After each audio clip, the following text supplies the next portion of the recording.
Okay, can we call the meeting to order? I'll introduce myself. My name's David McArdle. I'm the attorney for the board for tonight. And it's a special meeting in order to reorganize our membership by way of officers. And so what we'll be doing is we'll be calling the meeting to order. We'll have some public comment, and then we're going to elect some officers, and then maybe have one discussion on one item. So could we have a roll call, please? Chris Brew? Can you pull it up?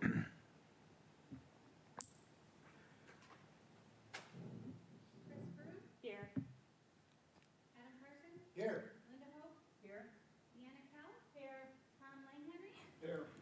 Amy Rath, Here. John Reinhardt, Carolyn Schofield, Here. James Swarthout. Here. And Deanna and Tom, is this your first meeting? Yes. Do you know, you don't know anything? So no matter what we say, you're good with it? You'll just go with the flow? Well, I run all these meetings, and I get paid whatever I bill, it gets paid, no problem, so.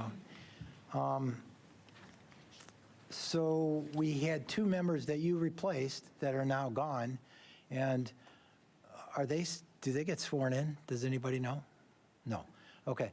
So what we need to do is we need to appoint a president and a vice president, because I assume Ray was the vice president and Connie was the president.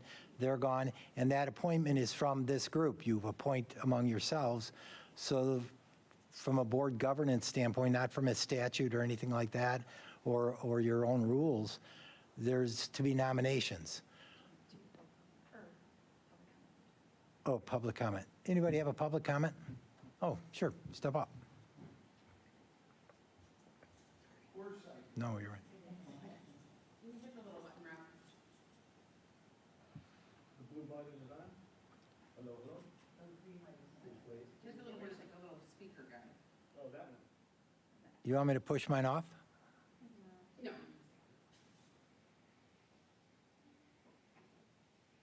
Thank you. Let me just read down. Sorry, we're down. Hello, guys. Yeah. Rob Mueller, Executive Director and founder of Warp Core. Just really wanted to take a quick second to introduce myself to the new members of the board, and just kick the new year off with a max happy new year to everyone on the board and everyone in this amazing agency and organization. Warp Core's, been around for a while now. We're excited and very appreciative of the funding we have received for 2026, imperative in our mission. So from the bottom of my heart, thank you so much. I would want to take one quick moment to encourage and invite each and every member of the Mental Health Board and the staff to take some time, come to Warp Core up on the square if you have a chance, see what we're doing. It's the best sales tool we have. I know some of you have been, to understand Warp Core and our mission of prevention through engagement and street outreach for the people that need help in the community. So it's an open invitation. If you're in Woodstock, anytime, unannounced, please come in, see what we're doing, and see how your help is helping us help a lot of people within this community. Thank you. Thank you, Rob. Are there any other public comments? Okay, with that, we'll close public comments. Now getting back to the nominations, so what we're going to do is we're going to take nominations from the board. You can nominate yourself. There's no rules about how to make these nominations. We won't have a second. If there's a nomination, there's a nomination. If there's only one, we'll then move to the second agenda item or third agenda item and vote on that particular nominee. If there's more than one, then we'll vote on both of those, and whoever has the most votes is the board president. Are there any questions on the procedure first? Okay, can we have nominations from the board for the position of board president? I believe it's for 1 year. Or actually, it'd be the remainder. Oh, no, was Connie's up naturally? Through June. So it's just the remainder portion of the existing board presidency, which is June of this year. Are there any nominations? I would like to nominate Carolyn Schofield for president. Can you push your button?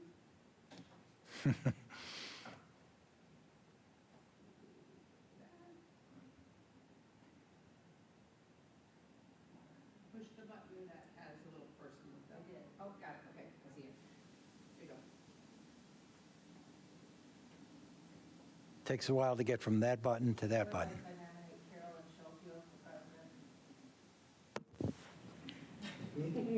for president. All right. one more I'd like to nominate Carolyn Schofield for president of the Three board. nominations. Yeah. Is that recorded, by the way? Is that why we do that? Okay, that's one nomination. Taking a break here. Are there any other nominations? You don't need a second. You can nominate as many people as you want. We'll take it as a nomination. Are there any other nominations from the board for board president? Okay, with that, we'll close nominations. And now can we have a motion to appoint Carolyn for the remainder of the board president's term through June of 2026? Motion? We're looking for green lights.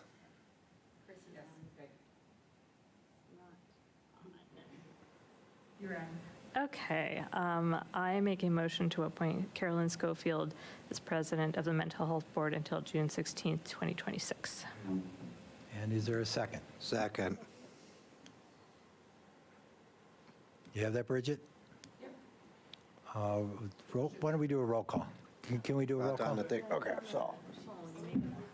Oh.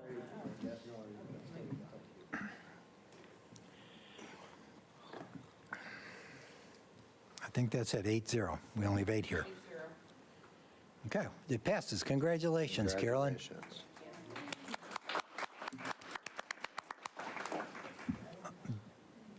And with that, do you want to? Okay. I'll do.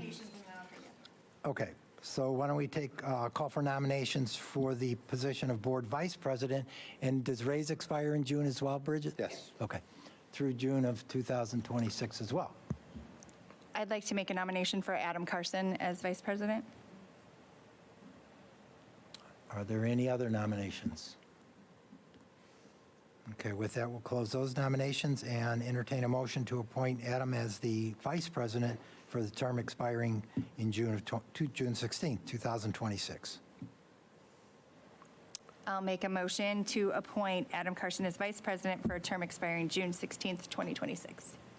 And is there a second? There's a second? Do you have that, Bridget? Yep. And roll call.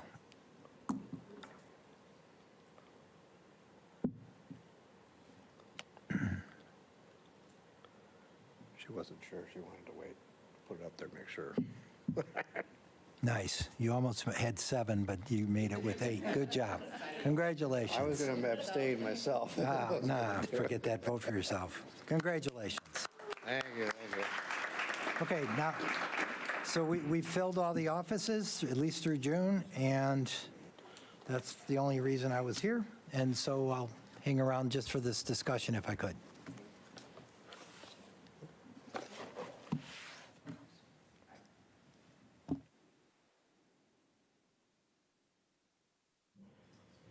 I don't mind. I can go from here if everyone's okay. Oh, we're both, Oh. I had a question, but if you, No, go ahead. sorry, so are you president and treasurer, or are we going to find a different treasurer? Yeah. Okay, yep. Yeah, that was I my think question. we don't need to, because treasurer's not, we can wait till the next meeting. We'll do it at the next meeting, yeah. Okay, no, I wasn't sure if you were going to wear 2 hats. Yeah, no, 20 no. hats, We will 15 appoint a hats. treasurer. It'll be on the 27th agenda to appoint a treasurer then. Yeah. Just want to make sure like how everything, you don't want to get ahead of yourself. So thanks. So thank you all for trusting me in this new role. And again, on the 27th too, we'll acknowledge Ray and Connie for their work. So, I mean, that was extremely valuable, but welcome to the new board members. Will hopefully be easy on you tonight. So the next item on the agenda is discussion of the existing committee structure and potential alternatives. And this just got brought up because I know in the past, for those that have been on the board before, we have had different discussions. As to right now, we have our committee structure as finance, audit and compliance, bylaws, and building and grounds. We have 4 committees. There's 5 members on each committee, which is really the majority of a quorum, or a quorum actually, of the board is on each committee. So each person would serve on 2 or 3 committees. So we wanted to throw it out there just for discussion, and I'll turn it over to Bridget in just a second, and she can fill in as well. Another option would be to go to a committee of the whole structure, where we would not have a committee, people wouldn't serve on specific committees, but then you would have a working meeting, which is just a committee of the whole, which would have discussion, more in-depth discussion on items. No votes would be taken at that meeting. Potentially, we could do those on like a quarterly basis when we anticipate those higher discussion items, like when we're going through the budget, when we're doing the initial, when we're finalizing the budget, possibly when allocations are coming, and then do catch the audit and compliance portion during those quarterly meetings. It would not forgo any lengthy discussions that could occur at regular board meetings as well. So just wanted to throw it out there. Bridget, if you want to add to your thoughts on that or potential options, and David, feel free to chime in as well from a legal standpoint of what we should do as far as a committee structure, but looking to just discuss that tonight and then possibly move any sort of action to the next meeting, our regular board meeting on the 27th.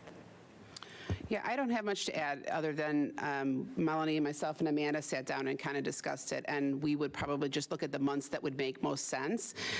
Definitely quarterly, and then if you needed to add any on, we could always add on rather than canceling meetings, but we would definitely look at budget, funding allocations. The harder one would be when ethics would be reported, but you could always report out ethics at a full board meeting as well. Those bigger discussions on ethics, if something came up, you could call a committee of the whole if you wanted to. So I would say leave it up to your discussion. And then we could decide which dates, but a minimum of 4, maybe 6 would probably good. Yeah. So I just wanted to also, this kind of came about for 2 other reasons. One, sometimes the meetings aren't needed, the committee meetings, so they've been scheduled. Like right now, they are all scheduled out for this year, but then what happens, a lot of times if they're not needed, we end up having to cancel them. And if Bridget wants to chime in on the process by which you cancel a meeting, or if we don't get a quorum for those meetings, then they have to be canceled too. So it's just, and honestly, I think there's been confusion a lot of times, especially the new board members, when you come on, what committee are you on? What committee do you have to attend? What committee should you attend? Just so there's kind of a lot of food for thought, and that's why we wanted to throw it out there. And feel free, if anyone has any input or thoughts, or feel strongly one way or another, feel free to chime in right now, or else we'll just give it some food for thought and then go for a formal vote at the next meeting. Linda. If we decide to do this, could we also do it as a trial and then go back to our other format if it doesn't work? So I think that's a thing to remember. So if it doesn't work, it sounds like a good idea to me initially, because it's less meetings in general to attend, and all of us will be involved. And I think that's good, especially because if it doesn't work, we have the option of going back. Can I comment? So all of our meetings for 2026 have already been scheduled and noticed. They're not posted yet, but they're noticed, which what Carolyn was speaking of. There's a whole back end part of scheduling meetings, noticing meetings, sending them out, and then if they're canceled, you have to do the reverse. So there's a lot of work that's involved in that. So if you're considering doing that, I would say don't cancel out all those committee meetings yet until you're sure. Maybe adding on the committees, the committee of the whole, and see if you're liking that structure. And then once you're okay with that, then maybe removing all of those. I don't know if that would work. Dave, how do you feel about that? Yeah, we should definitely leave them in place if you have them in place. Yeah. Just see that cancellation, reversing it. We just want to back up just a second for the 2 new people, because sometimes they have no idea what we're talking about. Like, do you know what we're talking about when we mention committees versus committee of the whole? Do you know what that means? So just real briefly, you guys are sitting here, are the board.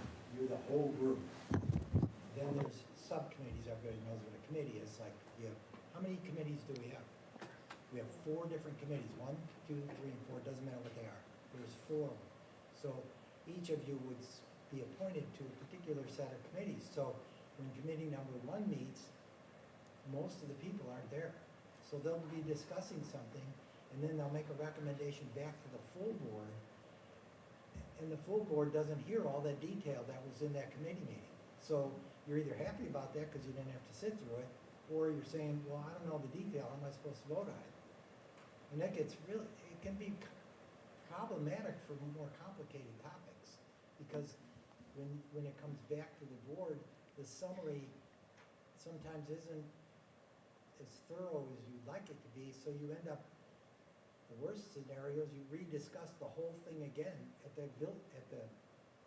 main board that you just did at a special meeting when you missed dinner over here. And that happens 4 times with 4 different committees, 4 times a year, or 5, who knows how many times a year, a lot. So that never made sense to me. So from a city standpoint or a government standpoint, to me, you don't have that much business where you need these subcommittees to really iron out a lot of complicated issues, and then it makes sense. Here, you can do it as a board. You don't even have to call yourself a committee of the whole, which is basically the big board.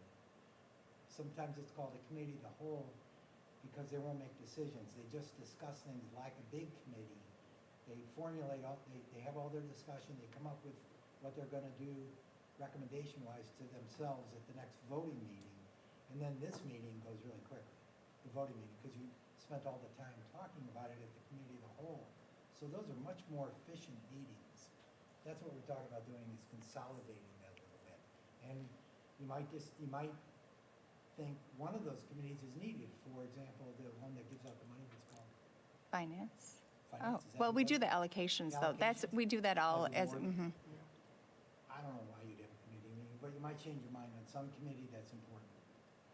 And even if you got rid of all the committees and you had a whole board, and you say, mid-July, we hit a complicated topic of whatever ethics is said, you can a special group, call them some sort of committee that has to comply with open meetings.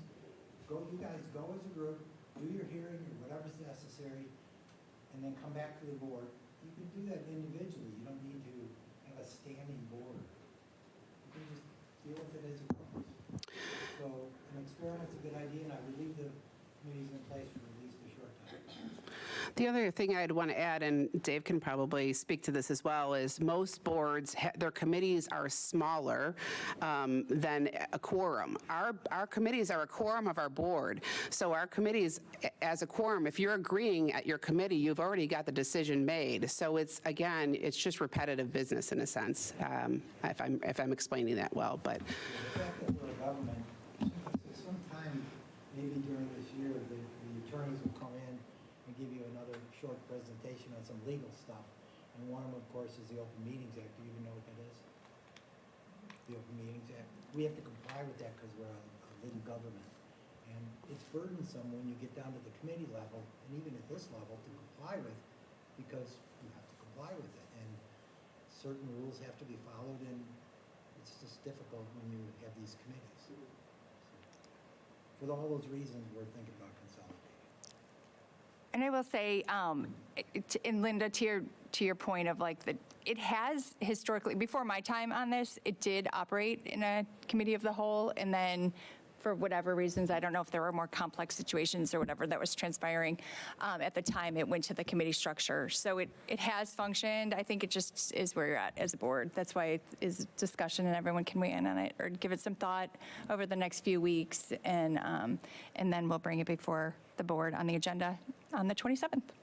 Any other questions or comments? Chris?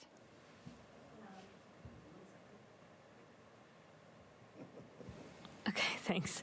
I appreciated Dave's comments about the opportunity to create maybe ad hoc committees or task groups or work groups, because I think that might be something that we would consider. There are some sort of projects that we've discussed but haven't really consolidated or move forward with, such as ethics committee has discussed, like assessment data, what kinds of data do we ask for from programs, how do we use that to guide our own decision-making. That might not be something that everybody here wants to talk about, but maybe some people want to talk about it. And so, I want to make sure we leave for ourselves the option of creating an ad hoc task group that could take something like that on or talk about needs assessment data. Linda's worked really hard with the health department to try and kind of explore, their data utility and how do we get and use those data, and then what additional data might we need to guide our decision-making that we can't derive from that available resource, and how are we going to get those data. So those kinds of discussions, I think, would be valuable for us to have, but I don't know if that happens as a committee of a whole or if we create smaller working groups to manage those processes. Now, remember, if you create a group, regardless of the size, you've now created a committee that has to comply with the Open Meetings Act. But the fortunate part about having 9 of you is that would mean 3 of you could meet with no problem. So you could just raise hand and say, the 3 of us are going to decide on a certain topic or talk about it, and you don't have to worry about colliding with the Open Meetings Act. Unless you want to comply with it, then of course you can set it up as a committee. But anything larger than 3, But even though that's a majority of a quorum, isn't a majority Yeah. of this quorum 4? no, it'd be 3. Because you have 5, so your majority would be 3. Yeah, so they can't do that. That's the problem we've had with our committees. 2 is okay. Right, and 2 doesn't do, yeah. Amy? Yes, I wanted to throw out so I am all for less meetings, and I like the idea. I just want to throw out a counterpoint because I believe in throwing out counterpoints in discussions. And something that not serving on every committee, I believe, offers people the opportunity to do is to go deep on a particular subject if they want, as opposed to being broadly spread across 4. And I know for some of them, such as grounds and bylaws like that, I think building a little bit on what Chris said, that might not be everybody's particular area of expertise, where if it is something that is assigned to you, then you are able to, spend more time and energy on it, as opposed to having to balance that across all 4 of the committees. I also think that having a smaller group allows for richer and more in-depth discussions, which could be handled by something like an ad hoc working group, where if there is a particular topic of interest where we need to explore, I wouldn't necessarily want to take up hours of the committee of the whole time, whereas a small focus group might be more willing to participate in that. I will reiterate again, I'm not trying to add more meetings to the calendar, and I do think in general this is a good idea, particularly hearing that that's the way that things used to be. But I wanted to throw that out as additional food for thought. I know we'll have upcoming discussion on the 27th, but I don't want to extend that meeting any longer than I had to. It sounds like most of us are leaning in the same direction, but wanted to put those thoughts out there. Great, thanks. Thanks. Anyone else or any questions or any other input? Bridget, you guys have anything more? All right. Then we will move on to member comments. Do any members have any comments? No? Okay. Seeing none, there is no executive session needed, so I will entertain a motion to adjourn. So moved. Is there a second? Somebody. Good. All those in favor? Aye. Any opposed?